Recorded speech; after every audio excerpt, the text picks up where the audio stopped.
done an incredible job. $150 billion. Think of this. Yeah. It's 160 now. Yeah, 160. Haha, who's counting? That was Donald Trump and Elon Musk celebrating the $160 billion in unilateral Doge cuts, not authorized by Congress.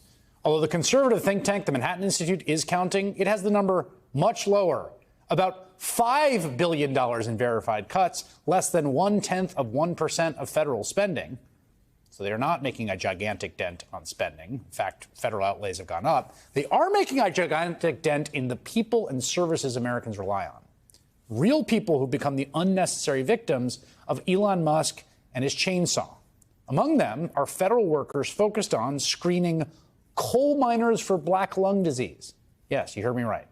More than 200 workers for the National Institute for Occupational Safety and Health working in West Virginia were laid off at the beginning of the month.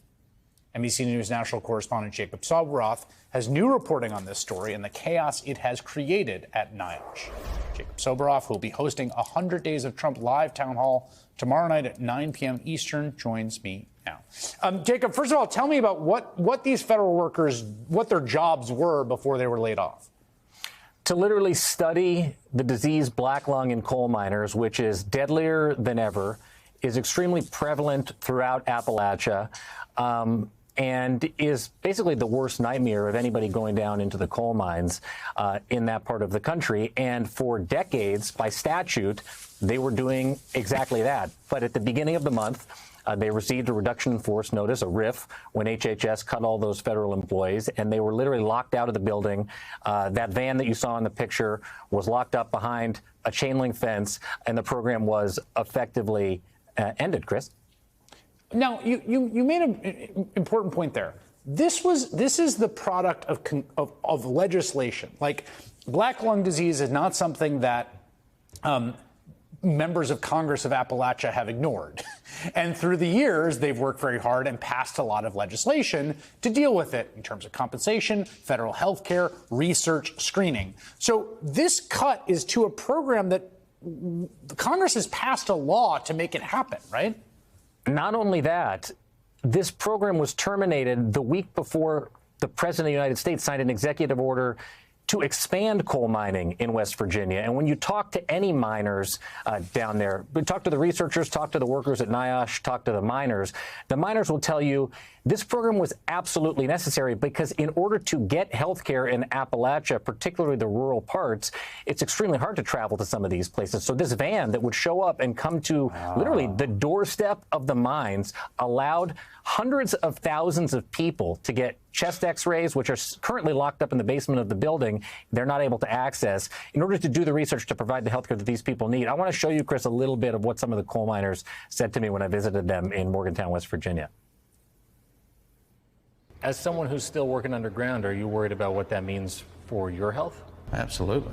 Without having the protection or the sampling and some of the stuff that NIOSH does, we're not going to be nearly as protected as once we are now. They just started closing things up and not even looking what they're doing.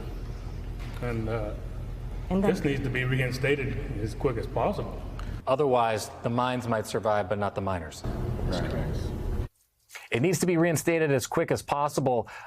Chris, that's exactly what the Trump administration literally yesterday said that they were doing after they discovered, that they had terminated this policy. But we learned today in a NIOSH-wide memo from the director of the agency that those reinstatements, allowing these workers back into the building, are only going to be temporary until they can fire them again. And they say in this memo, move the functions of this organization over to the CDC. But nobody seems to believe at NIOSH that work in the coal miner health surveillance program in West Virginia, that's actually going to be the case.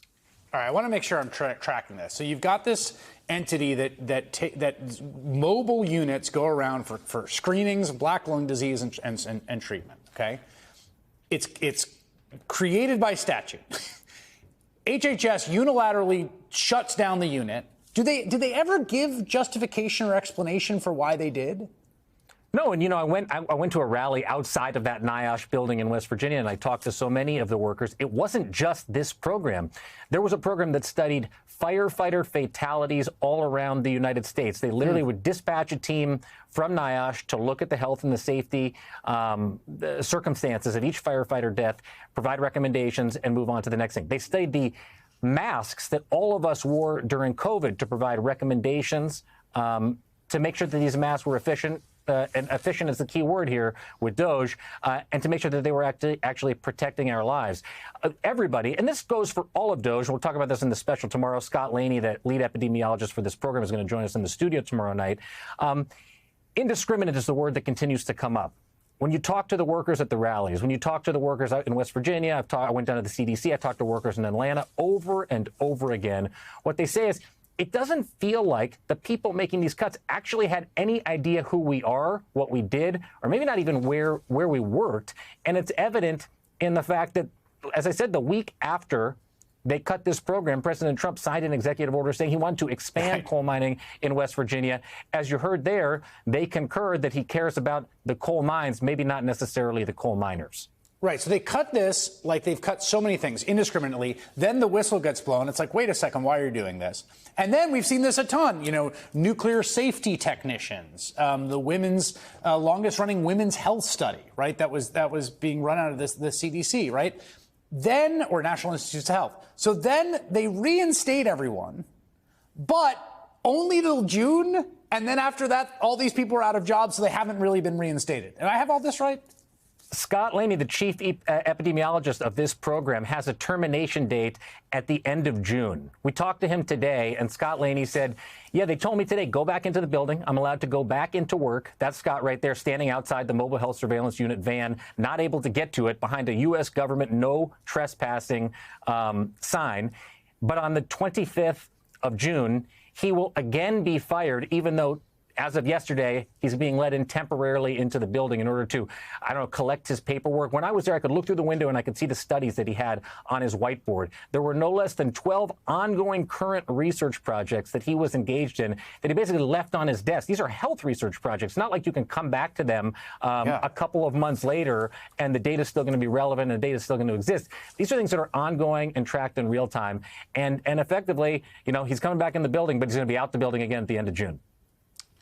Just an insane story. Jacob Soboroff, that's great reporting. Thank you for joining us. And tomorrow, Jacob and Stephanie Ruhle will take part in that live town hall with federal workers who were forced out of their jobs by the Trump administration. I'll also be joined by Senator Cory Booker on what Congress can do to push back. You can watch 100 Days of Trump forced out federal workers tomorrow, 9 p.m. Eastern on MSNBC.